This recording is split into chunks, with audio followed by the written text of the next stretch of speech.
Bonjour à toutes et tous, bienvenue dans la Tribune de l'Info, votre rendez-vous d'enquête et de grands reportages. Hier, vous avez été nombreuses et nombreux à suivre le premier épisode de notre enquête exclusive consacrée au syndicat des robots.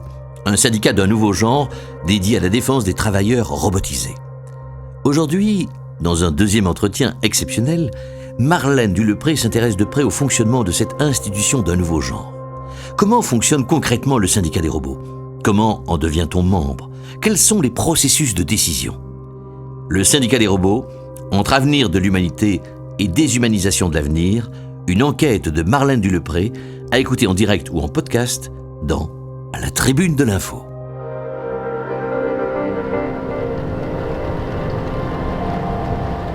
Tournez à droite.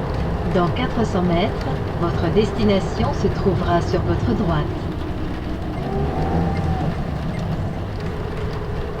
Vous êtes arrivé.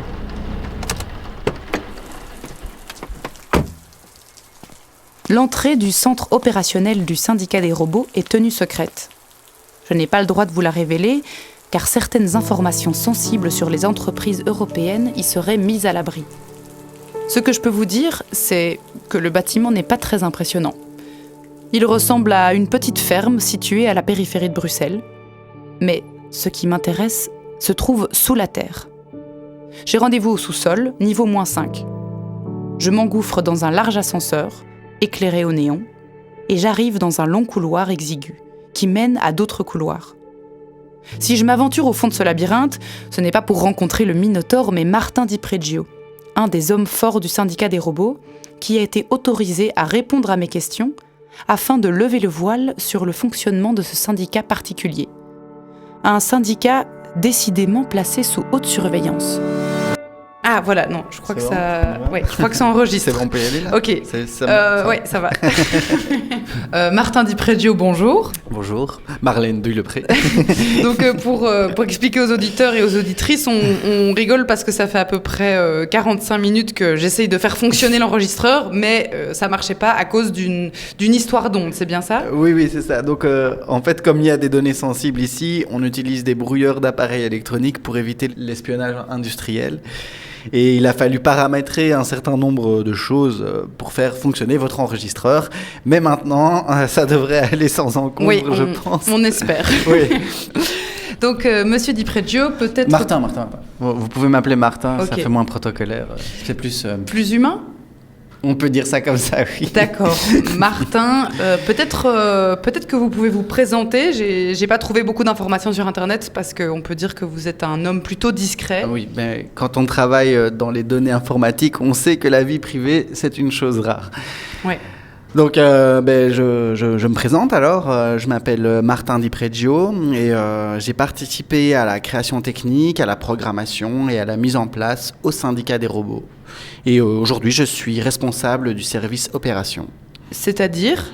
C'est-à-dire que ma fonction principale au sein de la maison consiste à superviser le flux des données depuis les membres affiliés jusqu'au réseau mère. Ouais, donc on peut expliquer aux auditeurs et auditrices que nous sommes dans une salle assez impressionnante avec des dizaines d'écrans. Donc là, ce sont ce qu'on appelle tout simplement des écrans de contrôle qui sont connectés à mes lunettes et qui permettent d'avoir une vision d'ensemble sur tout le parc robotique européen. Et c'est vous qui gérez toutes ces données, c'est ça ? En réalité, la plupart des étapes sont automatisées.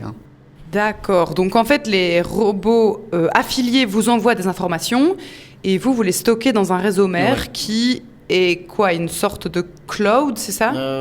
Oui, non, pas tout à fait.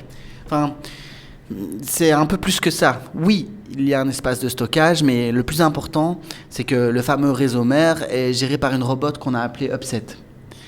Le cerveau d'Upset, l'âme d'Upset, c'est vraiment l'âme du syndicat des robots.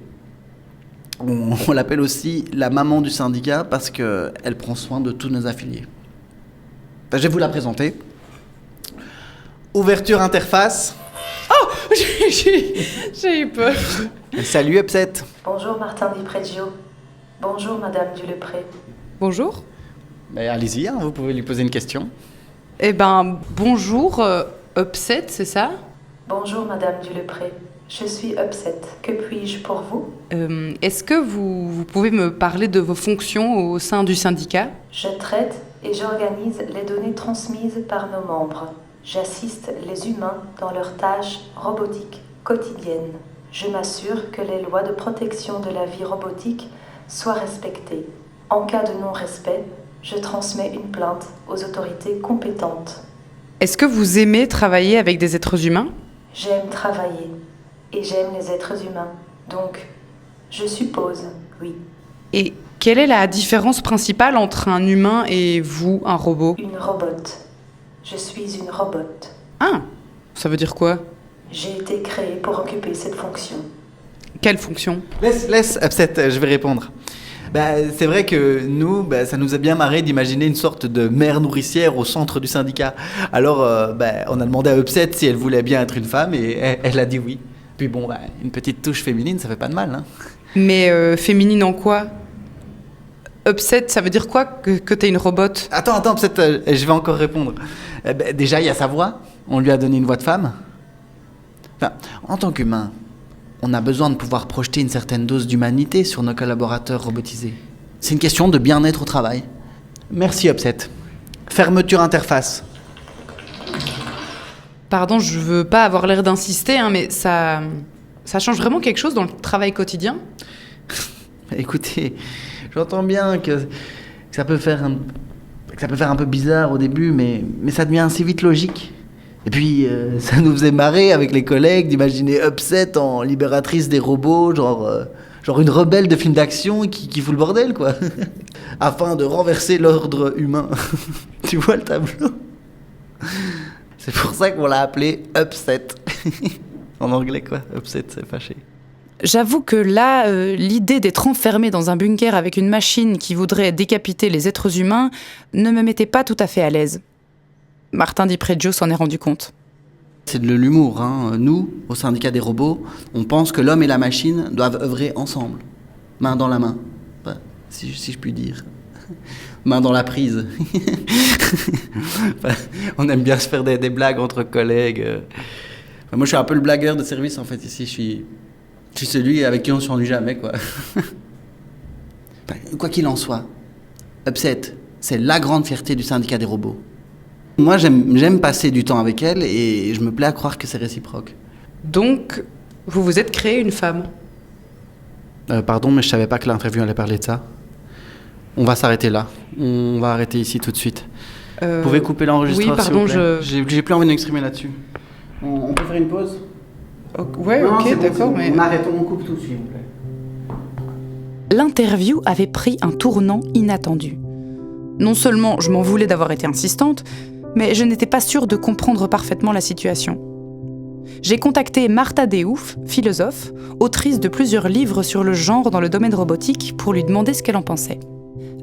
La personne que j'ai interviewée au syndicat des robots, elle nous expliquait que donner un genre aux logiciels, ça permettait de les rendre plus humains.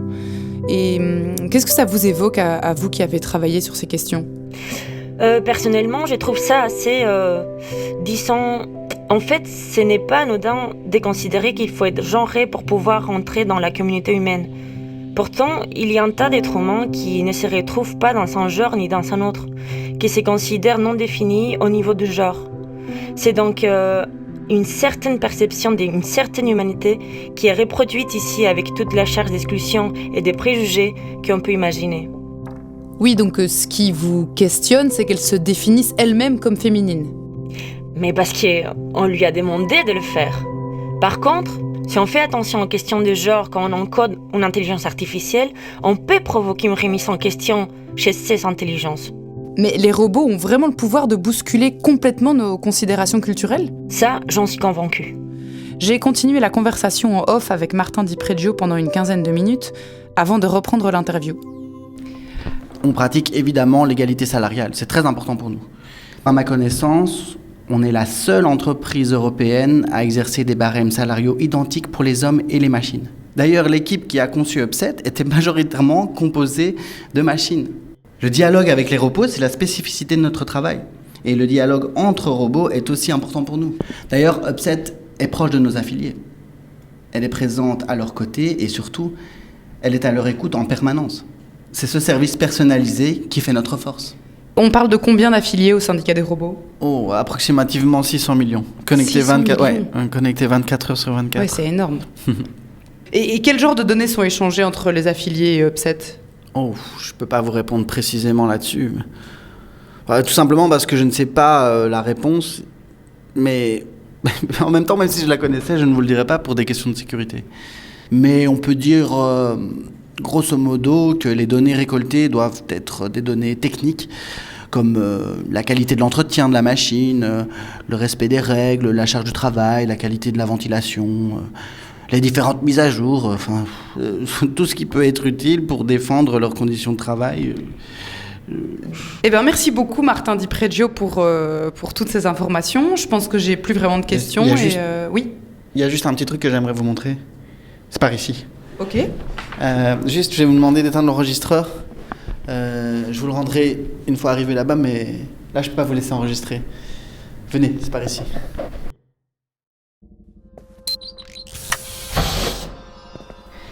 On est où ? On est dans le cerveau d'Upset. C'est une salle des machines ? Non, c'est bien plus qu'une simple salle des machines. On est ici, face à plusieurs centaines de processeurs quantiques. Là, vous avez l'interface générale, et au fond, une bonne moitié de l'entrepôt est occupée par le stockage de données. Et voici le cœur du système. Alors, pour décrire aux auditeurs et aux auditrices, nous sommes devant un gros cylindre avec vers le haut des tresses de fil en cuivre. C'est assez beau d'ailleurs. Oui, c'est magnifique. C'est ce qu'on appelle un réfrigérateur à dilution. Ça refroidit tous les conducteurs par lesquels passent les bits quantiques, à une température proche du zéro absolu. Là-dedans, il fait plus froid que dans l'espace. Ce qu'il faut bien comprendre, c'est la puissance de ce qu'on a bâti ici.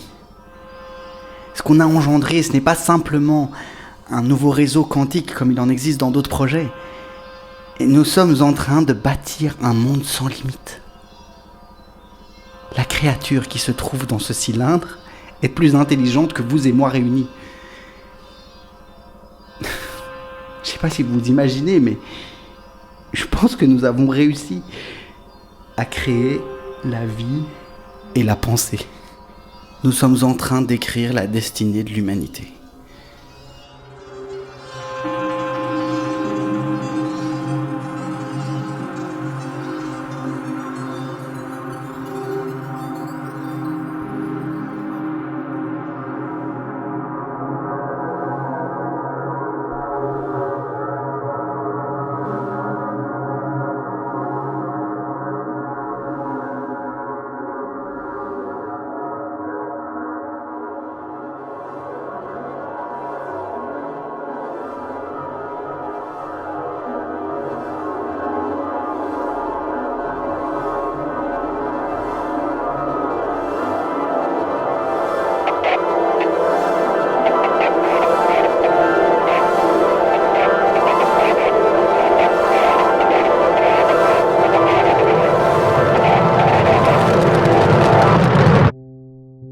Le syndicat des robots, une idée originale de Marc Wathieu. Maxime Wathieu, réalisation, prise de son, mixage, musique et écriture. Patrick Michel, écriture, réalisation et mise en scène. Avec dans cet épisode, Eric De Stark, Pauline Desmarais, Martin Gossens, Yana Vlayen et Marta Patigno Gonzalez. Voix off de ce générique par Juliette Wathieu. Le syndicat des robots est produit par XY Zèbre en coproduction avec Freaksville Publishing et avec le soutien du Fonds d'aide à la création radiophonique.